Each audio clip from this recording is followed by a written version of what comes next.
Muy buenos días, buenas tardes, buenas noches, dependiendo desde donde se estén conectando a esta transmisión en vivo desde Moscú, la capital del mundo multipolar, en esta ocasión de manera inédita, saludando, reportando desde las inmediaciones del canal RT. Bueno, disculparán por de repente las interrupciones, los sonidos, pero estamos conectando de manera bastante improvisada, dado por ciertas circunstancias que estamos haciendo frente por acá.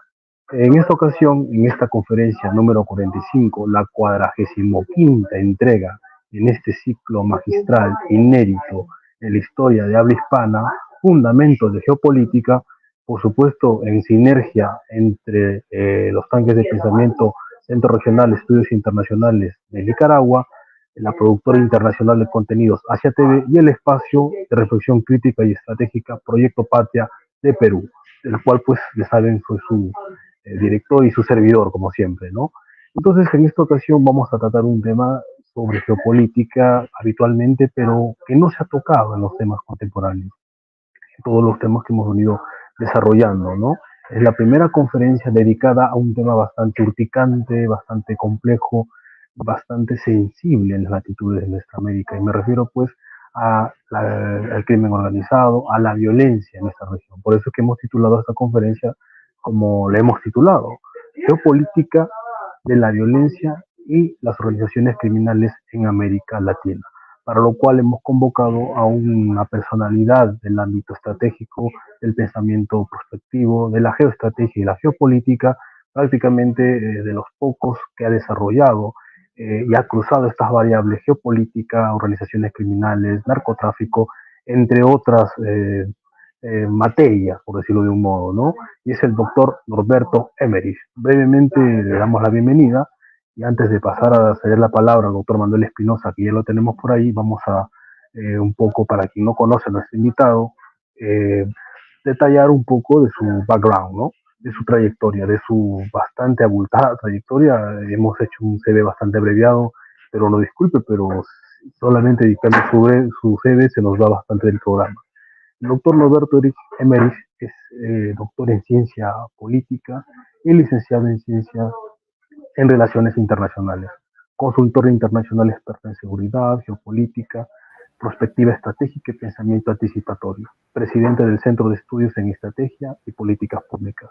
Fue coordinador de la maestría en Relaciones Internacionales, coordinador general de investigaciones y decano del Centro de Seguridad y Defensa del Instituto de Altos Estudios Nacionales, IAEN, Ecuador 2014-2016.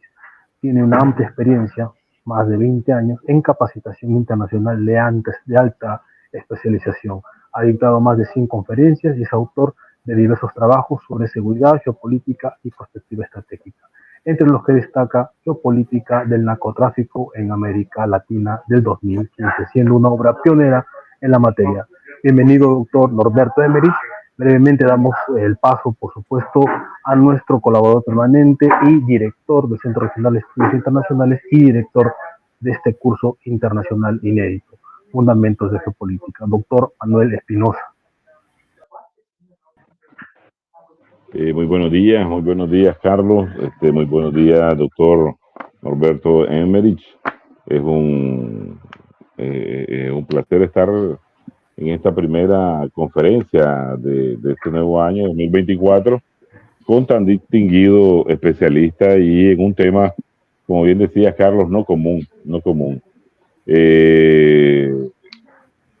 Quiero en nombre tanto del Centro Regional de Estudios Internacionales, CREI, de Managua, Nicaragua, como en nombre de Asia TV, su director Marcelo Ramírez, su promotora Ivonne Alves, y que está en Argentina, y Carlos, que es un centro de pensamiento en Perú, agradecerles por haber aceptado nuestra invitación para compartir con nuestros participantes y seguidores de las diferentes plataformas en redes sociales que nos siguen y nos ven permanentes. Bien, este es un tema muy importante, muy actual, sin duda alguna. Me parece que un tanto de la característica de la conferencia va a girar alrededor del establecimiento de un marco teórico hacer uso de tal vez los conceptos más importantes y luego crear tal vez algún aterrizaje sobre la situación, sobre el tema en América Latina. Hay situaciones y casos muy actuales.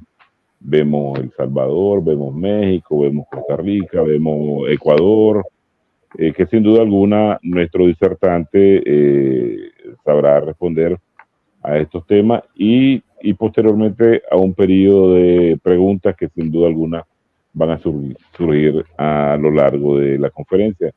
Nuevamente nuestro agradecimiento, doctor Norberto Emerich, y el estudio es suyo. Muchas gracias de nuevo. Bienvenido.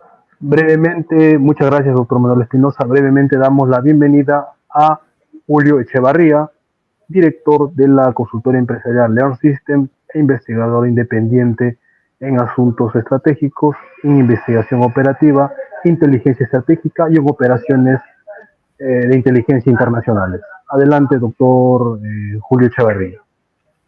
Muy buenos días con todos. Para mí es muy halagador. Gracias, Carlos, por la invitación. Y estoy completamente, realmente ya extrañaba un tema como estos. No es muy usual, pero es un tema trascendental para América Latina porque se viene esbozando esto por más de 70 años. Y creo yo que nos va a ilustrar mucho el análisis y tan agudo conocimiento del doctor Norberto Emerich.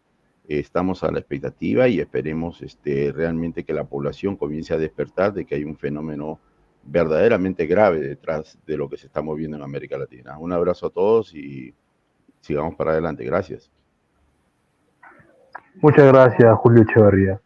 Bueno, dicho lo anterior, presentado a nuestros acompañantes, damos la palabra, damos el escenario al doctor Norberto Emerich, quien nos acompaña desde Argentina. Bienvenido, doctor Emerich.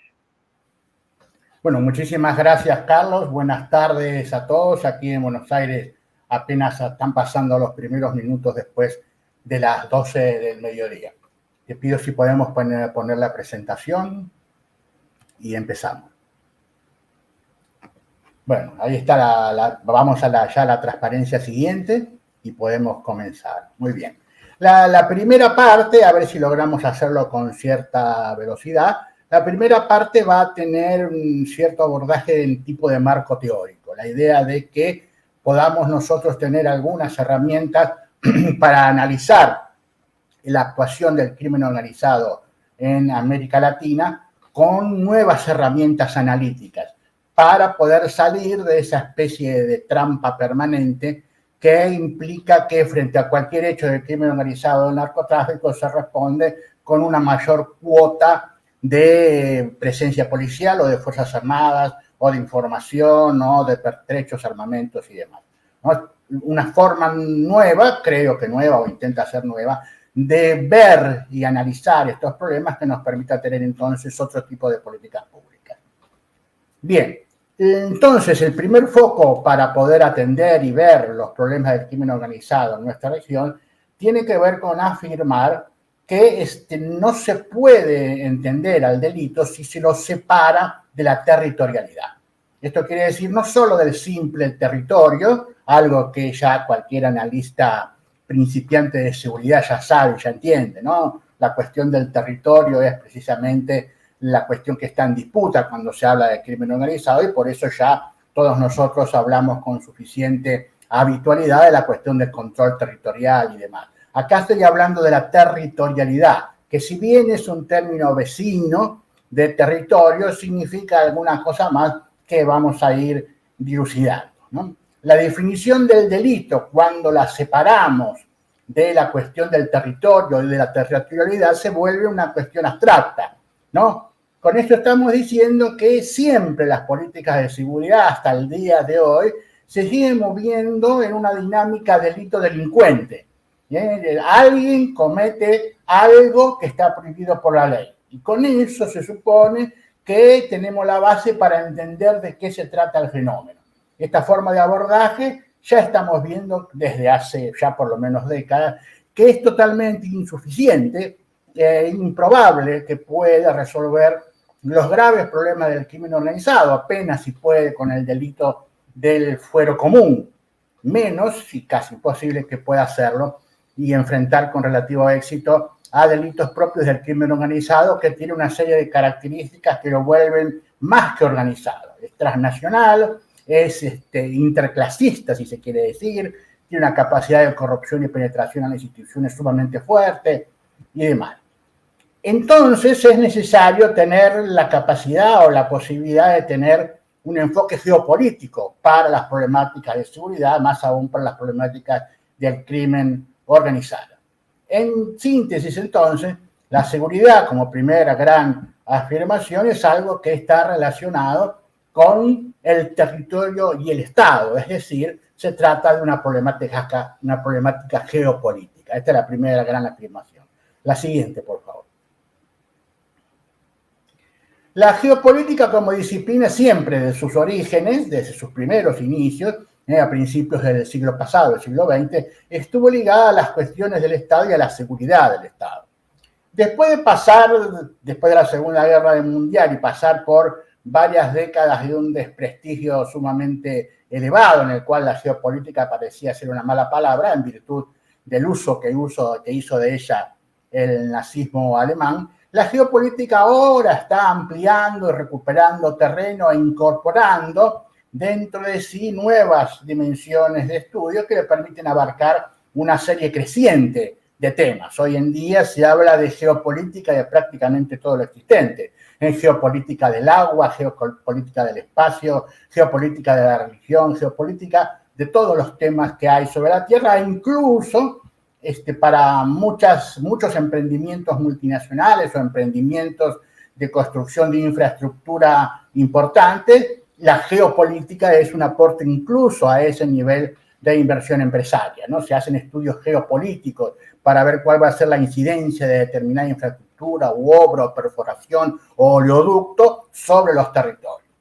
Sin embargo, entre estos nuevos objetos de estudio no se está incluyendo, no estoy diciendo que no se incluya, pero se ve poco relacionado con algo que tenga que ver con geopolítica de la seguridad. Entonces, es importante marcar que hay una especie de ausencia en relación a fortalecer la vinculación entre las problemáticas de seguridad y la geopolítica, ¿no? Esto significa, en primer término, una visión territorial de los delitos.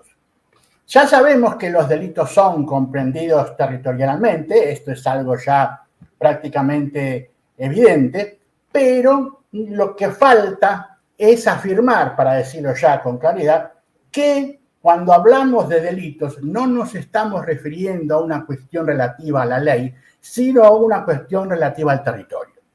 Entonces, es un cambio de enfoque. Por supuesto, no estamos desmintiendo lo que ya sabemos. Evidentemente, un delito contradice a la ley.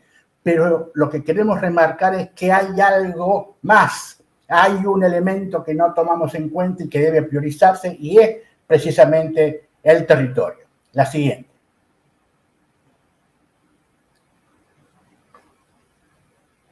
La visión en la cual los problemas de seguridad son comprendidos territorialmente implica entonces un enfoque dirigido a una mejora de los indicadores de territorialidad del Estado.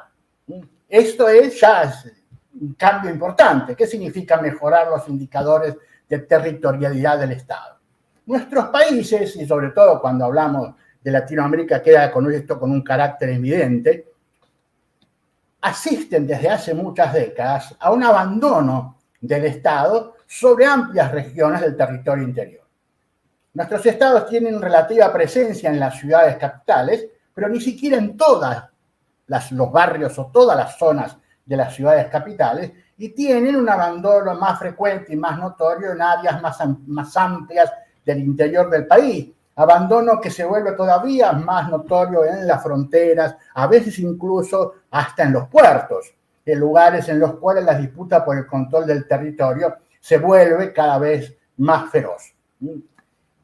Esta cuestión que tiene que ver con la comprensión territorial de los problemas de seguridad te tiene entonces como primer enfoque, como enfoque central, la prioridad, la importancia del territorio al abordar estas problemáticas. La siguiente.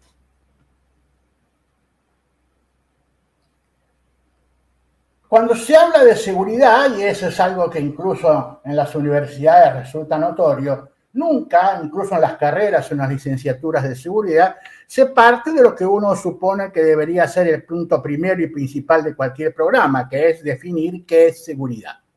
En general, no hay estudios que definan qué es seguridad. Se hace un primer planteo sobre sentirse seguro, la derivación del latín, que esto, que lo otro, y se pasa al punto siguiente del programa. Con lo cual se le otorga a la seguridad un cierto y preocupante, desde mi punto de vista, carácter de evidente. Nuestro objetivo es pasar más allá de lo que parece evidente, porque todo aquello que se muestra como evidente es tramposo, es engañoso, es como la famosa frase que dice, evidentemente la democracia es el mejor régimen político. Precisamente ese carácter evidente nos quita, nos erosiona la posibilidad de ver en el régimen democrático sus falencias, sus carencias y sobre todo lo que Norberto Bobbio mencionó ya hace tiempo, las promesas incumplidas de la democracia. Entonces, ese carácter evidente, le quitamos la evidencia, nos ponemos críticos y vemos qué es lo que le falta. Nuestro objetivo es definir el ingrediente esencialmente territorial de la seguridad. Cuando ponemos en foco la cuestión territorial, convertimos a la seguridad en un fenómeno plenamente geopolítico. La siguiente.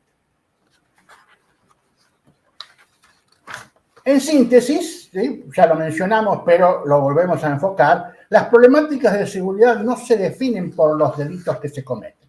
Entiéndase, no estoy diciendo que no tienen nada que ver, sino que al definir la seguridad como algo relacionado con delitos, solo estamos adoptando la forma simple de tratamiento del problema. Pero como estamos hablando nosotros del crimen organizado, y cuando hablamos del crimen organizado en primer lugar y básicamente cada vez más hablamos de narcotráfico como el gran organizador de la multitud de delitos que componen la problemática del crimen organizado, entonces tenemos que mencionar y hacer hincapié en la territorialidad involucrada.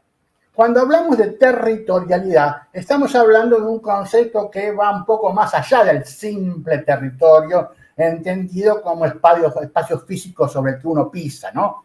Estamos hablando en territorialidad los aspectos físicos, y lo vamos a mencionar ahora, los aspectos simbólicos. La palabra territorialidad se refiere más a cuestiones simbólicas que físicas. Cuando hablamos de cuestiones físicas, por supuesto, el suelo físico, los espacios públicos, la vivienda, los accesos a los lugares, el transporte, la vía pública. Cuando mencionamos recién la cuestión de la recuperación del carácter territorial del Estado, tiene que ver con esto. En las ciudades, los espacios públicos están desatendidos. El uso del espacio público por la ciudadanía es cada vez más escaso. Cada vez hay más miedo en el espacio público por parte de los ciudadanos. El uso horario de 24 horas se reduce como mucho, a lo más extenso a 12 horas. El horario de trabajo y algo más. El resto del día, o sea, la mitad del día y quizás algo más, la noche, la ciudad está vacía, el espacio público desaparece. Esto implica un abandono del territorio por parte del Estado. El acceso, la cuestión de las vías de acceso a las colonias o barrios más lejanos, lugares donde no llega el transporte público, donde la iluminación es escasa, donde no hay desagüe pluvial, donde el asfalto no existe, donde se llena de callejones y lugares deportivos físicamente peligrosos, por eso la cuestión de la vía pública. Estos aspectos son aspectos de seguridad, no son aspectos que tengan que ver con la infraestructura de la ciudad, o en todo caso a la infraestructura de la ciudad se le debe adicionar una mirada que tenga que ver con lo que estoy mencionando, el territorio. Hablo así de los adolescentes y pasamos entonces de la cuestión física del territorio a un poco a la cuestión simbólica. Los adolescentes, aquellos que utilizan el espacio público para reunirse, para charlar, para tomar cerveza y estar ahí horas de la tarde y de la noche en alguna esquina del lugar alborotando y significando para a muchos vecinos un problema de seguridad que amerita la denuncia, la intervención policial, siendo que de por sí no es un delito, pero en muchas ciudades de América Latina sí es una contravención, ¿no? La ciudad de Buenos Aires, por ejemplo, no tiene ningún tipo de prohibición sobre el uso horario del espacio público. Otras ciudades, por ejemplo, en México no se puede, ¿no? Amerita la intervención policial, tomar alcohol en la vía pública. Estas son cosas que deberíamos ir acomodando en nuestros países. Los adolescentes, como digo, son ellos, en su adolescencia son, con otras personas, con otros adolescentes con los cuales van creando la personalidad, abandonando ya la infancia y tratando de ser adultos, con otras personas en determinados territorios, ¿no? Una frase con la que quiero acentuar el carácter significante que tiene el territorio. Los delitos sí se cometen y son una contravención a la ley, pero tienden a cometerse nuevamente en un territorio, lo cual es, por supuesto, un dato empírico. Sabemos nosotros, por una lógica de prevención del delito, sabemos sobre el carácter situacional de los delitos. En general, los delitos callejeros, los delitos que preocupan a nuestra población en las ciudades, tienden a cometerse los mismos delitos a la misma hora, de la misma manera, por las mismas personas. Entonces, el carácter situacional tiende a desalojar la comisión de determinados delitos que se cometen en un lugar de la ciudad. Esto son ya políticas bastante llevadas adelante por nuestras fuerzas policiales en la ciudad con mucho éxito. Lo relevante que quiero yo remarcar es que el territorio, y algo que no se dice en políticas de seguridad, define los valores, las percepciones, los escenarios y los comportamientos de los actores, que están incluidos en él, o sea, nosotros, y relacionados con él, o sea, la policía y las autoridades que no viven en nuestro espacio, pero trabajan o se relacionan o dictaminan sobre nuestro espacio. Entonces, ahí, en este último párrafo, en esta última 4 líneas de esta presentación, está la cuestión de territorialidad, la cuestión entonces simbólica del territorio. ¿Simbólica qué quiere decir? Que yo el territorio lo tengo incorporado en mí, lo llevo a todas partes, ¿no? Veamos la siguiente, a ver si se logra entender todavía mejor. El territorio es el espacio determinado de ejercicio del poder del Estado. O sea, allí se ejerce, o debería ejercerse, el poder del Estado. Pero además, el territorio es el contenedor y configurador de las relaciones sociales de un Estado. Relaciones que, por supuesto, están marcadas por las relaciones verticales de poder. Cuando nosotros vemos, como vemos, claramente lo vemos en Ecuador desde anoche, pero pasa en todos nuestros países, más o menos, claramente en México, pasa en Costa Rica, pasaba en El Salvador, parece que pasa menos. Cuando vemos estos desórdenes, conductas criminales que cada vez se desarrollan y se desenvuelven más a la vista pública y casi con total impunidad, lo que se ve al mismo tiempo es la ausencia de relaciones verticales de poder, o al menos la ausencia de las relaciones verticales de poder que provengan del propio Estado, y la presencia de otro tipo de relaciones, ¿no? Entonces ahí es donde se juega el poder del Estado y las relaciones sociales que hay dentro de ese Estado. Es como si dijéramos, en la calle es donde realmente se ve quién manda. Se supone que en la calle, en el territorio, en el espacio público, debería mandar la ley del Estado. Nosotros sabemos que no es así. Y por lo tanto, una percepción de las problemáticas de seguridad debe tener en cuenta estos cambios que hay en los territorios y por lo tanto en las características del poder del Estado. La siguiente, por favor.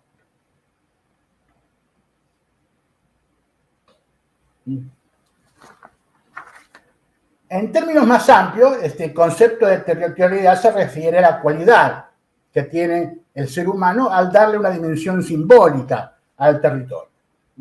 Entonces tenemos algunos autores o una visión que enfatiza el aspecto físico, real y concreto del territorio. Entonces lo que preocupa para esta visión son el acceso al territorio, los recursos que tiene el territorio, los intereses que se priorizan sobre él, la disputa por el territorio en términos físicos y reales, ¿no? Esta sería una primera aproximación, que es la aproximación más habitual cuando se llega a mencionar la importancia del territorio en las problemáticas de seguridad.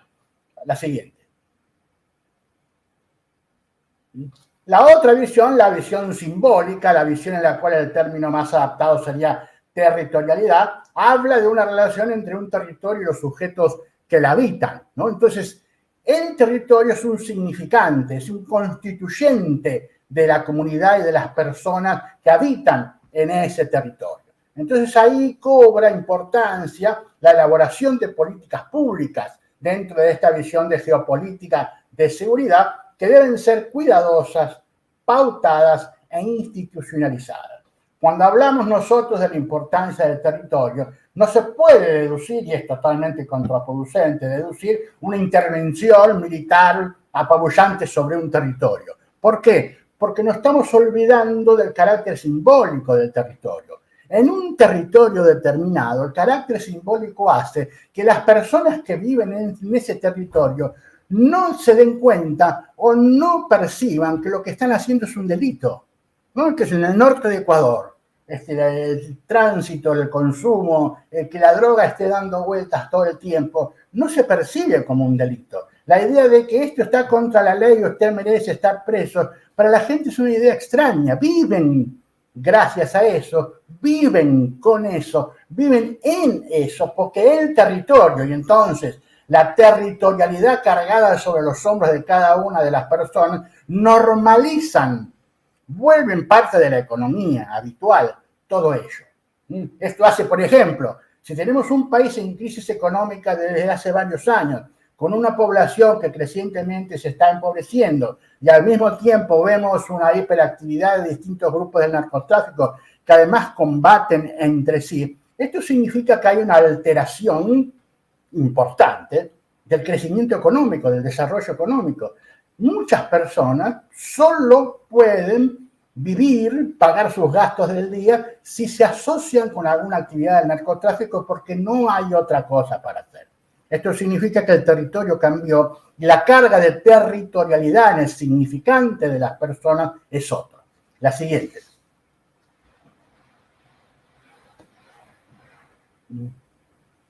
Algunos hablan entonces de la construcción social del espacio desde abajo, qué significa este territorio, cómo vivimos, somos parte de esto, y otros hablan del Estado y la dominación del Estado sobre el territorio desde arriba. La siguiente.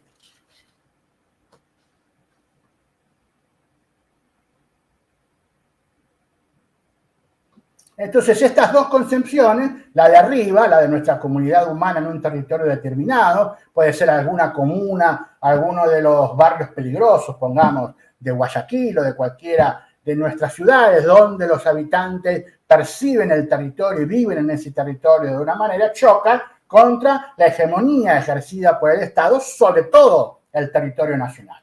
Hegemonía que va perdiendo, que se le va destruyendo, que va erosionando, y que en determinado momento, como espasmódicamente, quiere recuperar toda de un manotazo. Entonces ese choque se vuelve muy violento y termina entonces por impactar muy desastrosamente en el futuro de las sociedades. ¿Qué quiero decir? Y que finaliza esta presentación ahí con la última frase: el rescate de lo local está al orden del día.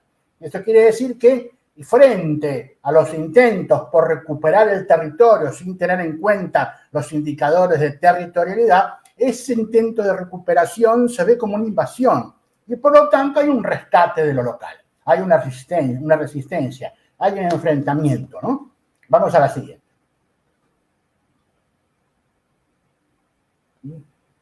Bueno, las políticas territoriales de nuestros países, como digo, cuando se perdió el control del territorio, lo que estoy queriendo decir es que han sido estas políticas territoriales llenas de desinterés, de desinversión y de exclusión geográfica.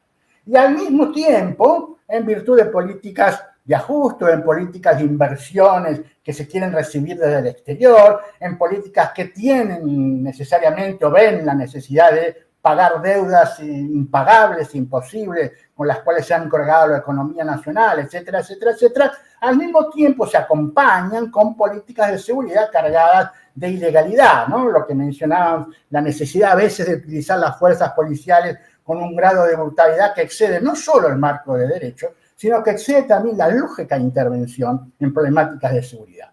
Entonces, las lógicas de intervención en problemáticas de seguridad, tal cual lo estoy explicando, deben ser cuidadosas, deben tener en cuenta cuáles son las características de la territorialidad en la población de ese lugar donde yo intervengo. Porque entonces, a la hora de intervenir para perseguir, buscar y perseguir organizaciones criminales, yo tengo que dotarle a esa población de nuevos significados. Tengo que dotarle a esa población de herramientas que le permiten aprender, entender, recuperar y recordar que es mejor pertenecer al Estado de Derecho y a la nación y al Estado nacional que estar bajo la carga, la presión y la exclusión de derechos que significa la gobernanza por parte del crimen organizado.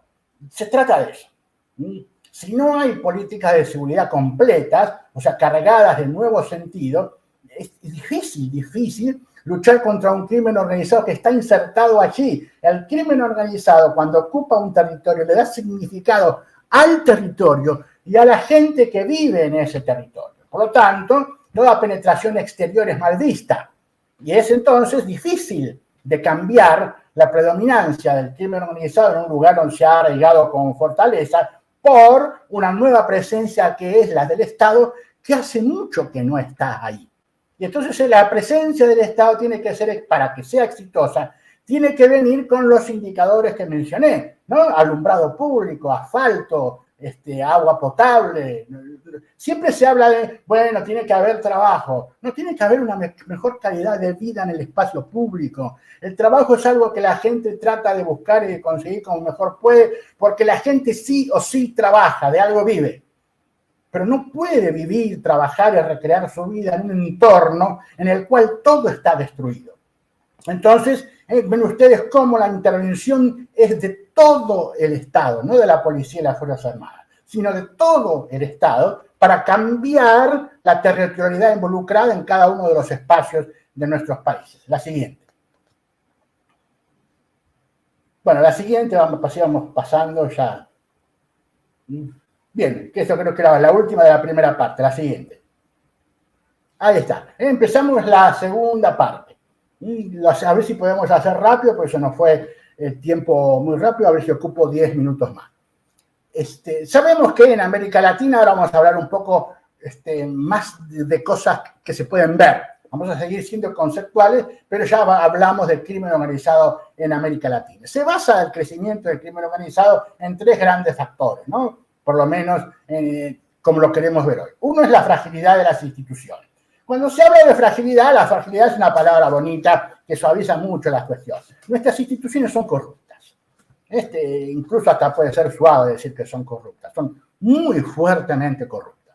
Con esto quiere decir que lo que sucede en Ecuador no podría haber sucedido si el grado de corrupción de las instituciones públicas del país no fuera casi absoluto. O si no, ¿cómo se explica que la droga pase por el puerto de Guayaquil y salga a alta mar todo el tiempo en forma constante y sin menguar la capacidad de abastecimiento de drogas del mercado de consumo? Tiene que pasar por la aduana del puerto de Guayaquil, la droga va cargada dentro de contenedores. Ahí hay una estructura corrupta sumamente fuerte. ¿Cómo pueden matar al candidato a presidente Villavicencio en la avenida principal del país a plena luz del día y los supuestos sospechosos de haberlo matado son asesinados pocos días después en la prisión? 7 de ellos asesinados. ¿Se entiende? La fragilidad de las instituciones, o sea, la corrupción. Segundo elemento, las ganancias, por supuesto, que da la economía criminal. Pero entre paréntesis quizás está la palabra más importante. Cuando hablamos de ganancia, uno dice, bueno, sí, se gana mucho dinero. No, se está acumulando capital. La creación y la acumulación de capital permite que una actividad ilegal se transforme en una actividad legal. Y pasaríamos entonces de acumulación primitiva a acumulación normal, con el cual el narcotráfico se va volviendo poco a poco un componente normal de las relaciones económicas. Pero lo peor es que sí se convierte a toda velocidad en un componente normal de las relaciones políticas.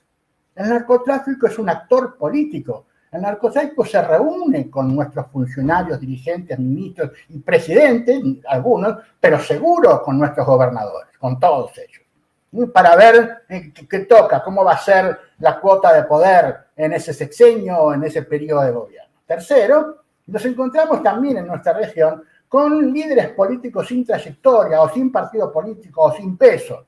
Eso también es una cuestión importante. ¿Por qué? Porque entonces la cuota de poder, que de por sí es relativamente débil en nuestro gobierno por las dos cuestiones mencionadas anteriormente, también comete el pecado o cae presa de la debilidad del candidato o del gobierno que asume. Noboa es solo su persona, o sea, sin partido, sin plataforma, o sea, sin equipo que lo acompañe sólidamente, sin trayectoria. Milei en Argentina es solo su persona. Cuando gana las elecciones vio a ver qué hacía y prácticamente no tiene ningún miembro o funcionario importante de gobierno que sea de su partido.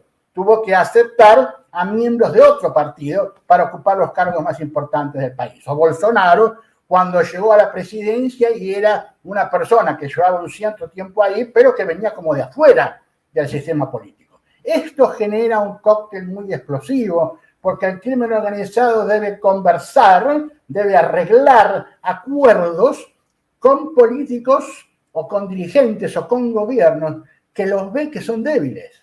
Y por lo tanto, la cuota de ambición o de posibilidad de realización de proyectos estratégicos por parte del crimen organizado crece. A todo esto se le suma la pobreza y la desigualdad, que, como mencioné, encuentra a millones de personas listas, próximas a encontrar en el narcotráfico una salida laboral y económica muy redituable, porque el narcotráfico sí paga muy bien.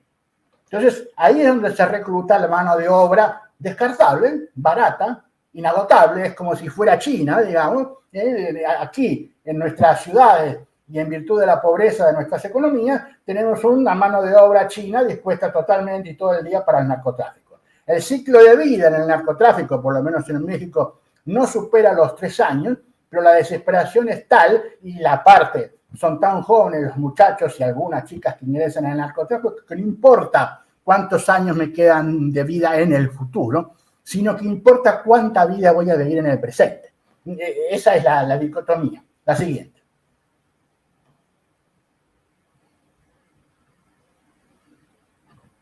Mencionamos lo de Fernando Villavicencio en Ecuador, ¿no? La idea, entonces, la corrupción en la política. No se podría haber hecho nada ni acercarse al auto de Fernando Villavicencio sin complicidad de altos funcionarios del Estado. Desconocemos cómo se planeó, desconocemos cuál habrá sido el objetivo estratégico de esto, pero evidentemente lo que pasó anoche empezó allí, en el asesinato de Villavicencio. La siguiente.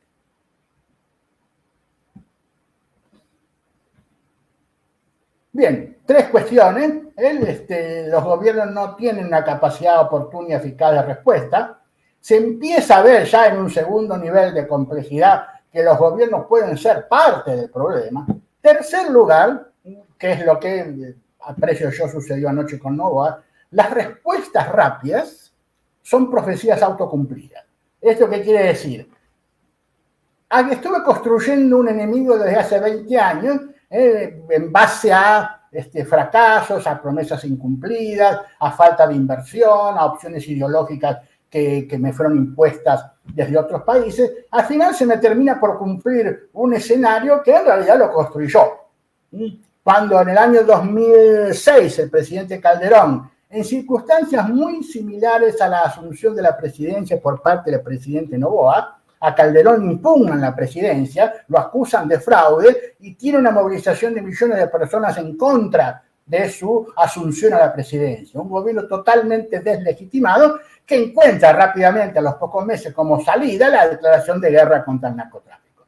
La presidencia de Noboa no estaba llevando bien su política de seguridad, que era una de sus grandes promesas, no paraba de crecer el crimen en el país al punto que el año 2023 terminó con un promedio de 40 homicidios cada 100.000 habitantes, prácticamente debe ser el país con mayor índice de homicidios en toda América Latina, casi el doble de homicidios, de indicador de homicidios que México, mucho más elevado que Brasil y cualquier otro país, debe ser solo superado por alguna de las islas del Caribe que están teniendo problemas muy agudos de homicidios, pero que tienen poblaciones pequeñísimas. Acá tenemos un país de 17 millones de habitantes con 40 homicidios cada 100.000 habitantes, ¿no? Estos tres eslabones se van concatenando uno encima del otro en forma progresiva. La siguiente. Bueno, el repunte de la violencia en Ecuador, que también vemos en Costa Rica, es un elemento. El otro, la penetración del narco en México. El otro, el incremento que no para de los cultivos de coca y marihuana en países como Colombia, Perú, Bolivia. Falta agregar Paraguay para la marihuana, ¿no? Segundo productor mundial de marihuana. El involucramiento, en el caso de Venezuela, de los militares en el negocio del narcotráfico, por además, que no está mencionado ahí, la aparición del Tren de Aragua como el cartel más importante de toda la región latinoamericana, diría yo, ¿no? Tendríamos, a la hora de los carteles, nosotros tenemos Sinaloa, carteles de Jalisco Nueva Generación, y tenemos ahí el Tren de Aragua en Venezuela. Pero además el problema del cartel de Aragua en Venezuela es que su impacto en otros países es muy decisivo. Las problemáticas de narcotráfico en Chile están monitoreadas y regenteadas por gente que dice que pertenece al cartel de Aragua allá, tan lejos como en Venezuela, ¿no? Estuvimos varios años hablando sobre el cartel de los soles y nos olvidamos que había ahí un cartel paralelo que estaba creciendo a toda velocidad y que ahora ya directamente explotó en su capacidad de penetración. La siguiente. Bueno, siempre se dice que el crimen organizado es un negocio, porque tiene la finalidad de obtener ganancia económica. Yo aconsejo no repetir esa tontería, por decirlo con respeto, ¿no? ¿Por qué? Primero porque sí, es evidente, ¿no? El crimen organizado, al igual que robar en el negocio el almacén de al lado para llevarme algo, los dineros del día, tiene finalidad económica. Cualquier delito tiene como objetivo la ganancia económica. Pero esto que era cierto hace muchos años, cuando Caro Quintero, allí en el norte sinaloense de México, plantaba marihuana y se la llevaba a Estados Unidos en contrabando ilegal, eso era cierto. ¿Para qué? Era para ganar plata, porque era una familia, todos los narcos mexicanos eran familia originalmente, todos son parientes, para ganar dinero mediante una actividad ilegal que era más redituable que otras actividades ilegales. Bueno, eso era cierto entonces, ya no lo es, ¿no? La siguiente.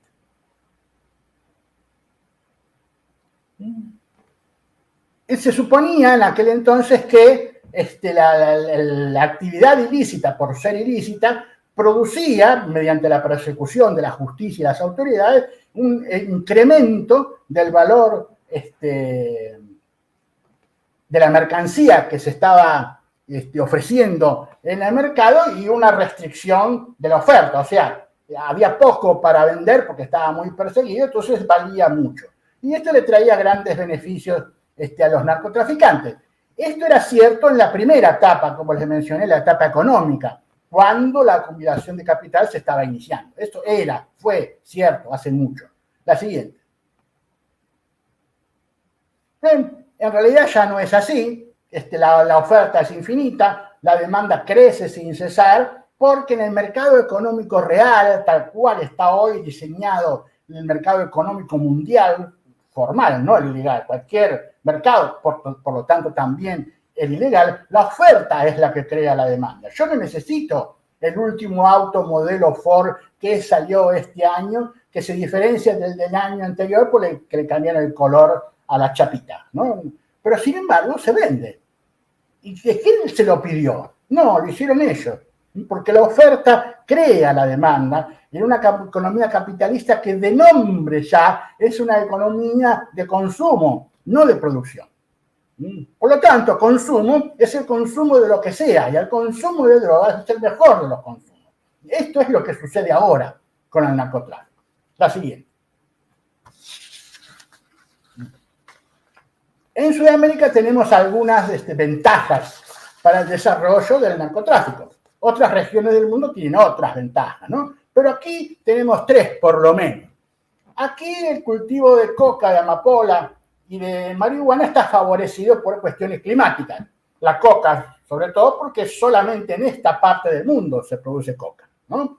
Solo hay 3 países en el mundo que producen toda la cocaína mundial, que son Bolivia, Perú y Colombia. No la produce Ecuador, aunque está ahí en el medio de todos ellos, y precisamente por estar en el medio de todos ellos es la autopista de salida de la droga, autopista que no existía hasta hace unos años atrás, pero no 100 años atrás, ¿no? Esto no existía hasta el año 2018, 5 años atrás, diría yo, cuando la tasa de homicidios en Ecuador era 5.5 homicidios cada 100.000 habitantes. Y en 5 años la tasa se fue a 40 cada 100.000 habitantes. Esto significa que no es que los narcotraficantes ecuatorianos sean más inteligentes que el resto de los narcotraficantes del mundo. Es más, son bastante más ignorantes y torpes que cualquier otro narcotraficante de cualquier otro país.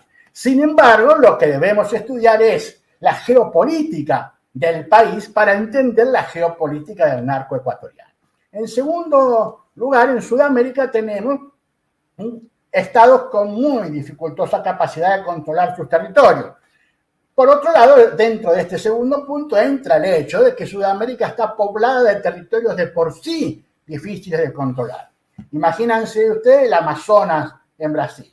Imagínense ustedes el tapón del Darién en la frontera entre Colombia y Panamá. Imagínense el norte de Argentina, selvático, montañoso y húmedo en la frontera de Bolivia con Argentina. La triple frontera allí entre Brasil, Paraguay y Argentina. Y otras dificultades, ¿no? Sobre todo en nuestra región sudamericana, el gran problema que dificulta el control fronterizo tiene que ver con el Amazonas por un lado y con otra serie de cuestiones interiores dentro de cada país. No, Colombia es un país en el cual la cordillera de los Andes se divide en 3 ramas diferentes, haciendo que el país no encuentre la forma, o que haya sido tan muy dificultosa, la forma de lograr una integración nacional unificada, dado que los macizos montañosos producen excisiones y fragmentaciones que dificultan la idea o el sentido de pertenencia a una sola comunidad nacional. En tercer lugar, Sudamérica está llena de pobreza y desigualdad, lo cual hace la opción de la economía criminal como una opción muy aprovechable. La siguiente. Bueno, la siguiente, así avanzamos y terminamos en unos minutos. Bueno, 3 etapas hay en el Estado, la interacción entre narcotráfico y Estado. Esto es algo que todos los autores ya aceptan, aquí no hay algo para agregar o para decir. Una fase depredadora, que es una fase inicial, una fase parasitaria, donde ya empieza a haber una relación con el Estado. En la primera etapa son perseguidos, en la segunda etapa hay una especie de empate con el Estado. Tercera etapa simbiótica, ahora sí, ya hablamos con el Estado, ya nos integramos, etc., ¿no? La siguiente, por favor. La fase simbiótica de esta última ha dado pie a lo que ahora, en estos meses, en este último par de años, se empieza a utilizar cada vez más, que es gobernanzas criminales. Es un término que yo recomiendo utilizar primero y recomiendo profundizar en su significado.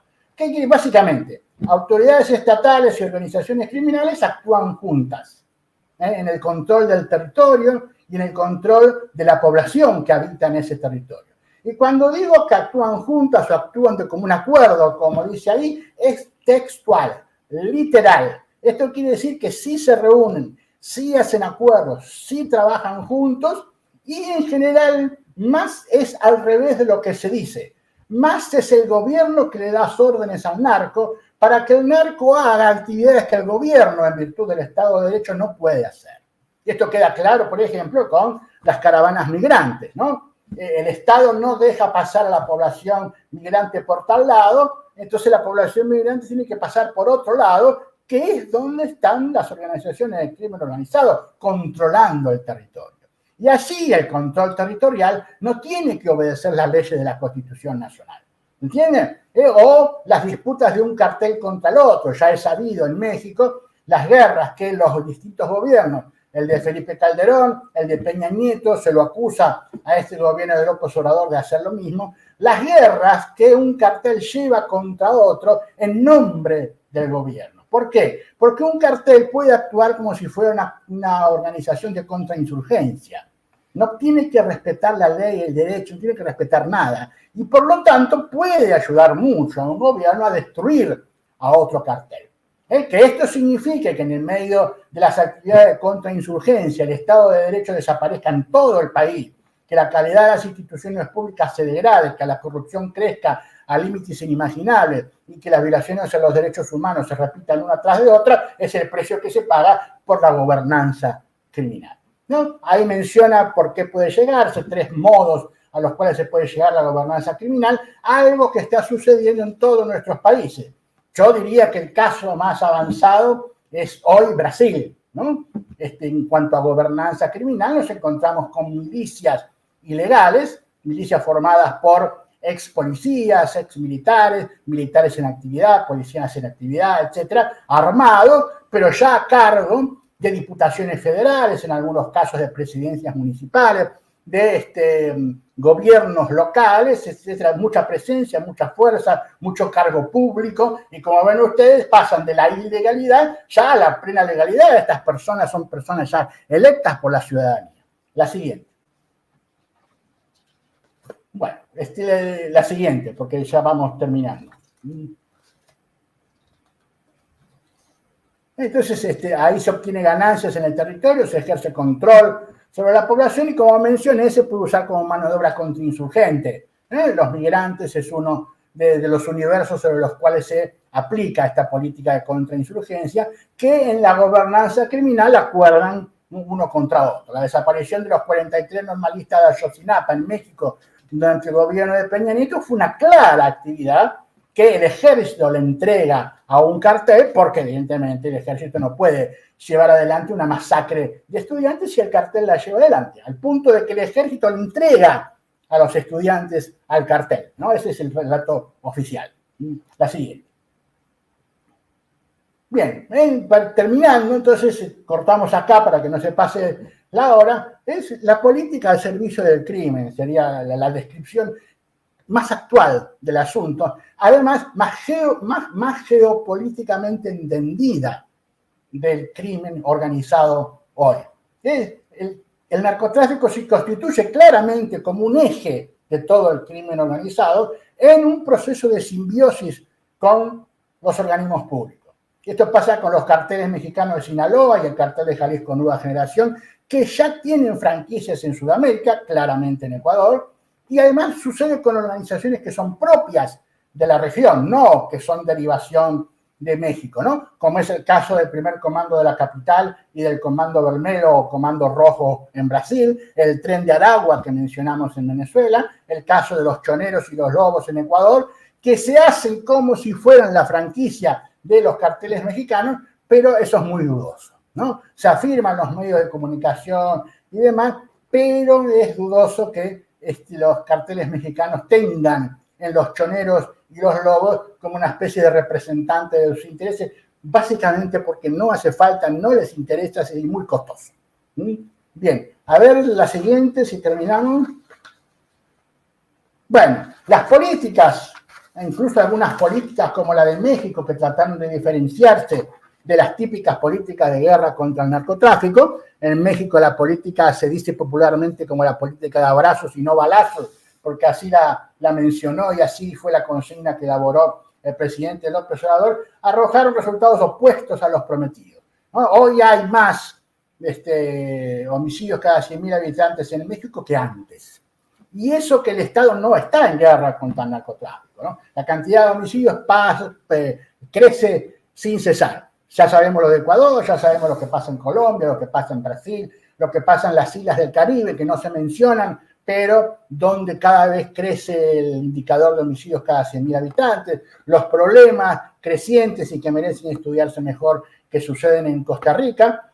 Bueno, terminamos entonces con esta presentación. No sé si quedé, y espero que haya quedado relativamente clara el énfasis sobre la perspectiva territorial de los problemas de seguridad y del crimen organizado. Esto implica la disputa por el territorio en sentido amplio, el territorio físico y el territorio simbólico. Siempre hay que ver, entonces, si queremos entender qué pasó en Ecuador. Bueno, veamos la disputa de quién contra quién y por qué. No veamos los tiros, no busquemos si el cartel hizo o no hizo. Es más, en Ecuador hubo casi ningún muerto, 8 muertos en todo el país, y se declaró el estatus de guerra interior. Uno dice, parece un poco exagerado, demasiado rápido, etc. Bueno, es como una especie de profecía autocumplida. Yo creo que con los elementos que hemos repasado hoy tenemos ya algunos instrumentos, deben refinarse, esta conferencia debería durar 2 horas más o menos, pero tenemos algunos elementos o por lo menos muchas preguntas para hacer respecto a cómo podríamos abordar estos problemas. Y les agradezco su atención y por mi parte ya he concluido.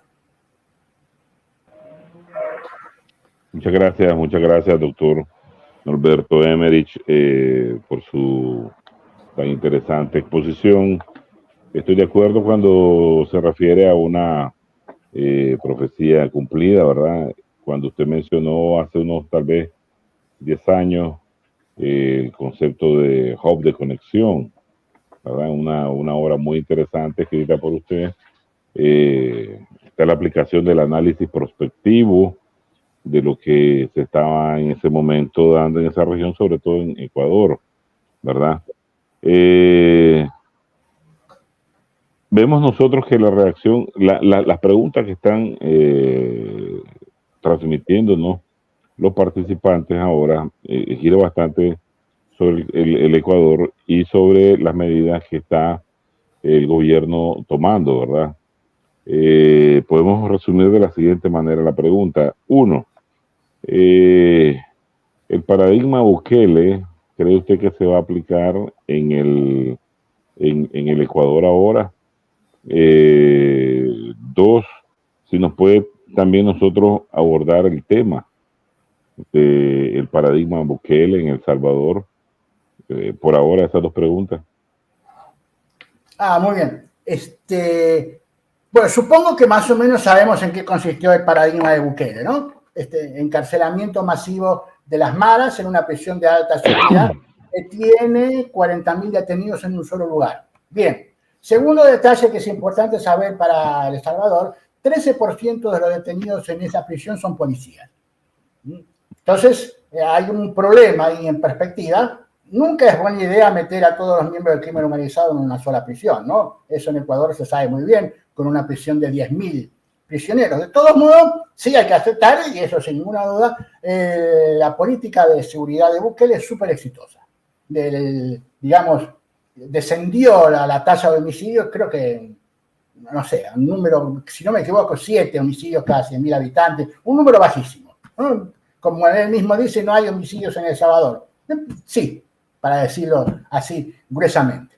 Ahora, si eso se puede aplicar en Ecuador, primero, yo creo que el gobierno va a tratar de intentar hacer algo parecido a eso, ¿no? Segundo, nada más que eso en el enunciado. Segundo, el problema en Ecuador es en las cárceles.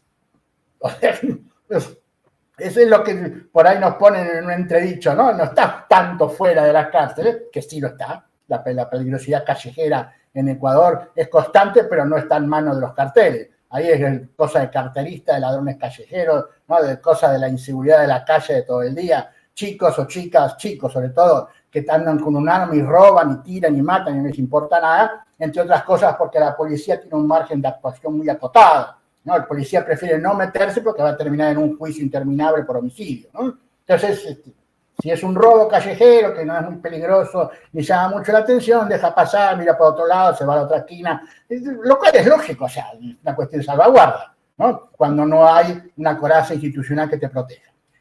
Veo esa dificultad, que el epicentro o gran parte de la problemática en Ecuador está en las prisiones. Y por lo tanto, me parece difícil que una actividad penitenciaria de detención masiva sea exitosa. Tercer lugar, las posibilidades de detención masiva en Ecuador son más dificultosas porque en Ecuador no son las maras, que en Salvador eran 2, ¿no? Barrio 18 y la Mara Salvatrucha, y en Ecuador son 16, 17 grupos dispersos. En cuarto lugar, El Salvador es un país pequeño y un país acostumbrado a dictaduras y manos duras. Y Ecuador, aunque es un país pequeño, es superpoblado, tiene 17 millones de habitantes, tiene una gran diversidad de grupos étnicos, tiene una muy fuerte pertenencia local y una invasión masiva para la detención de narcos que implicaría meter en prisión a muchachitos, básicamente, porque, claro, ¿no? También en Bukele y también en Ecuador, los grandes dirigentes se salvaron primero, ojo. Los que están presos de las maras en Ecuador no son los grandes dirigentes de las maras salvadoreñas, ¿no? En El Salvador, ¿no? Que están radicados en Ciudad de México, se fueron a Estados Unidos, etcétera, protegidos por el propio gobierno de Bukele. Eso es oficial, ya es sabido, ¿no? Pero además, digamos, es lógico que así sea, si no, no se entiende lo que estuve explicando, ¿no? La cuestión de la gobernanza criminal. Entonces, hay que reconocer un cambio, porque si no convertimos a la política de seguridad en una política moral, ¿se entiende? Tiene que ser justa y buena, no, tiene que ser una política de seguridad que permita que mi población viva más o menos segura. Además tiene que vivir bien, pero por lo menos segura, ¿no? Que es lo que Bukele quiere otorgar a su población en El Salvador. No estamos diciendo nosotros, o nadie dice, que por estar en la tasa de homicidios muy baja, ahora la gente ya no emigra a Estados Unidos. No, la gente se sigue yendo. ¿Por qué? Porque no solo estaba insegura, además estaba muriendo de hambre. Entonces, bueno, es un problema complicado. No veo a grandes rasgos que se pueda copiar lo de Bukele, ni siquiera emular en alto grado lo de Bukele en El Salvador. Además, si se quiere, quinto elemento, la solidez política de Bukele no se puede comparar con la solidez política del gobierno ecuatoriano, ¿no? Ustedes saben muy bien que, primero, Bukele es un comunicador de primerísimo nivel, ¿no? Es muy eficaz para comunicar. En segundo lugar, su gestión de gobierno es sólida. Sólida quiero decir, su grupo parlamentario está unificado, es fuerte, todos los meses, porque la tiene que revalidar todos los meses, el estatuto de emergencia se lo aprueba. Aunque la Constitución prohíba ser reelecto, va a la reelección y parece que va a entrar y quizás sea reelecto, etcétera. Son países diferentes, situaciones diferentes. Probablemente Noboa sí repita y apele a Bukele para dotarse de cierta legitimidad internacional, lo cual me parece también muy sensato, pero no va a ser muy difícil repetir la experiencia porque la problemática de seguridad en Ecuador está muy centrada en las cárceles. La tienes que sacar de las cárceles. Esto que pasó, si lo queremos ver simplemente, es por el traslado de presos de una penitenciaria a otra. Cualquiera sabe, usted lo sabe muy bien, que el traslado de presos de alto nivel de una penitenciaria a otra provoca caos nacional. ¿No? Lo sabemos desde el año 2006 con el primer comando de la capital en San Pablo, cuando quisieron trasladar a los presos, que es una medida que uno dice, sí, trasladar a los presos desarma a los carteles, claro. Precisamente por eso los carteles responden con suprema violencia cuando se da eso, ¿no? Entonces, ese traslado provocó prácticamente la extinción de la ciudad de San Pablo durante 6-7 días. Sí, bueno, eso es lo que pienso sobre Bukele y Ecuador. Doctor, una pregunta también de carácter general. Se llama Costa Rica como una bodega internacional que se está construyendo ahí desde hace rato ahí. Ese es un concepto ya prácticamente ampliamente de uso masivo en las redes, ¿verdad? ¿Qué opinión tiene al respecto sobre el degradamiento de la democracia en Costa Rica? Yo, estimado Manuel, estoy de acuerdo con lo de Costa Rica. Primero, estoy de acuerdo con la importancia del concepto de bodega o hub de conexión, ¿no? Depende. El hub de conexión suena más bonito, pero significa lo mismo, ¿no? Claro. Lugares donde no son llamativos por producir droga, sino es como la mesa del mostrador, ¿no? Donde se pone la droga, se pone el precio y se arreglan las rutas y la llegada al paso siguiente de la ruta, ¿no? Entonces es un lugar importantísimo. Pero al mismo tiempo es un lugar que convoca una guerra entre las fracciones, ¿no? Los traslados de país a país de drogas son traslados sumamente celosos, ¿no? En virtud del robo, lo que se llama la mexicaneada, ¿no? En virtud de los secretos de información, en virtud del control o de la avaricia de las organizaciones de inteligencia del Estado por saber qué sucede, etcétera. Son lugares sumamente violentos porque en un lugar así donde lo que hay es una especie de espacio virtual, porque el hub de conexión es muy virtual, no es que agarro mis 2 kilos de cocaína, los pongo en un mostrador y pregunto quién lo quiere comprar y quién se lo lleva, no, todo muy casi de espías, casi de Guerra Fría. En una situación así, donde lo que prima es la información y el secreto, el control territorial es precisamente lo que asume una importancia primordial. ¿Por qué? Porque yo necesito rodearme de un anillo de seguridad, que en esto consiste el control territorial, ¿no? Y eso es algo hiperviolento. Mientras yo tengo un anillo de seguridad en donde se desarrolla un nivel de violencia inusitado, dentro de ese anillo yo puedo operar. Pero necesito, ¿no?, un anillo de fuego alrededor. Ecuador es un hub de conexión, claramente, por supuesto. Puerto de Guayaquil, como primer gran puerto, es un puerto de importancia internacional y de primerísima importancia en nuestra región latinoamericana como puerto de salida, no puerto de salida directo a Estados Unidos, sino puerto de salida a buques de alta mar que después van a la costa mexicana, ¿no? Y entran por tierra, pasan por el segundo hub de conexión, que es Zacatecas, en México, y se distribuyen por las 3 rutas de entrada a Estados Unidos. No son 300, son 3, ¿no? La ruta de este lado, que es la ruta que va por Tijuana, la ruta del centro por Ciudad Juárez, la ruta de Tamaulipas allá por Texas, ¿no? Una ruta, la de Tamaulipas, permanentemente en guerra entre el cartel del Golfo y los Zetas, la ruta de Juárez en guerra entre Sinaloa y el cartel de Juárez, y en Tijuana entre el cartel de Tijuana o Sinaloa, pues un socio de Sinaloa, y cartel de Jalisco Nueva Generación también. Cartel de Jalisco Nueva Generación que opera como si fuera un cartel de contrainsurgencia del Estado mexicano, ¿no? Porque, como dato adicional, a la hora que uno le busca droga al cartel de Jalisco Nueva Generación nunca se lo encuentra, pues no tienen droga, tienen armamento. Uno siempre tiene fotos del cartel de Jalisco sumamente armado, pero la droga la usan solo para financiarse, al parecer. Entonces, Costa Rica, donde nosotros vemos desde hace un tiempo un crecimiento muy veloz, lo que llama la atención en Costa Rica es la velocidad del crecimiento de los homicidios, se está constituyendo un hub de conexión, lo cual sería parte de una ruta que tiene que ver con el renacimiento de viejas rutas que estaban un poco abandonadas. Una de ellas, la ruta del Caribe, y la otra una presencia, una represencia de la ruta centroamericana, ¿no? Entonces, Costa Rica, si terminara, porque estamos hablando, Manuel, en términos un poco todavía de hipótesis, habría que avanzar un poquito más para ver si nos animamos ya a decir, listo, no, la disputa en Costa Rica tiene que ver con la bodega, ¿no? Entonces, ahí tendría sentido. Ahí tendría sentido incluso que Costa Rica ya se vuelva un segundo Ecuador, por así decirlo, ¿no? Bien, gracias, doctor. Y antes de darle la palabra a Julio y cumplir, ¿verdad?, con las preguntas de los participantes, hay 2. Primero, dicen que es de horror, es dantesco esa cifra del 15% de policías involucrados, presos, detenidos en las cárceles en El Salvador, ¿verdad?, por su participación en las acciones criminales, ilícitas.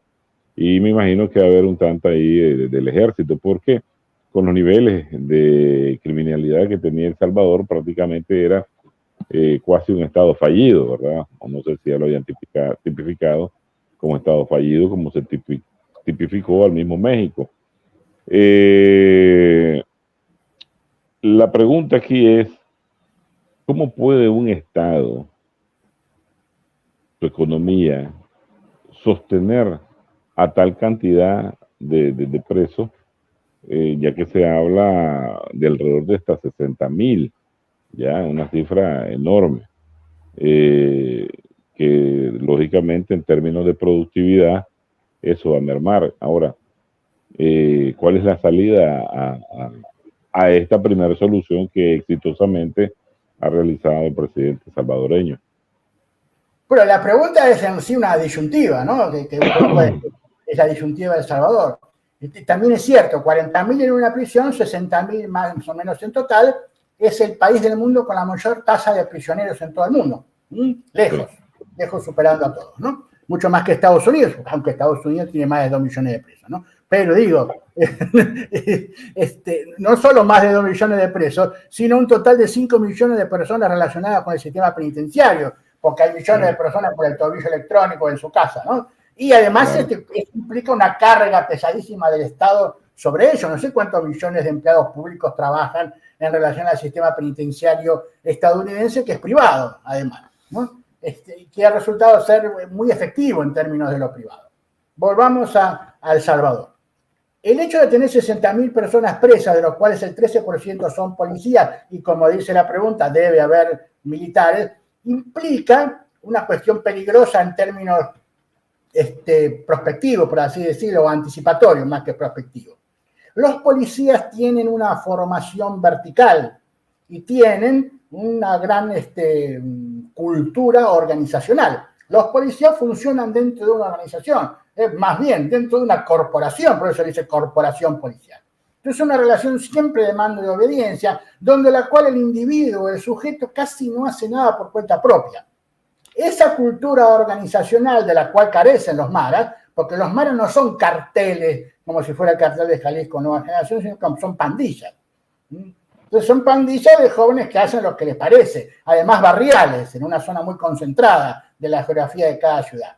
Puede haber un contagio, más bien va a haber un contagio, debe estar experimentándose un contagio de las formas o de la cultura organizacional de la policía con los maras, ¿no? Los choneros y los lobos, que son las dos agrupaciones más grandes de Ecuador, nacieron en prisiones. El Comando Vermelho y el primer comando de la capital en Brasil nacieron en prisiones. El Comando Azteca en el norte de México nació en prisión. Las prisiones no solo son, como se dice, universidades del delito, las prisiones son el mejor lugar para el nacimiento de carteles, ¿no? Ojo, y cuanto más presos haya juntos, mejores organizaciones salen. Cuanto mayor brutalidad hay en la prisión, la organización que sale es mucho más robusta. ¿Por qué? Y por ahí les sirve una explicación de carácter histórico. ¿Dónde aprendieron esto los narcos? Los narcos aprendieron esto en Brasil. ¿Y de quién lo aprendieron? De las organizaciones marxistas presas al lado de ellos. En la dictadura brasileña estaban los narcos presos, parte de la política policial de cualquier gobierno, narcos presos, y como era una dictadura militar, muchos miembros de partidos políticos de izquierda presos, Partido Comunista, Partido de la Guerrilla de esto, de lo otro. Dilma Rousseff, la que fue luego presidenta, estuvo presa también por ser una líder marxista en aquellos años.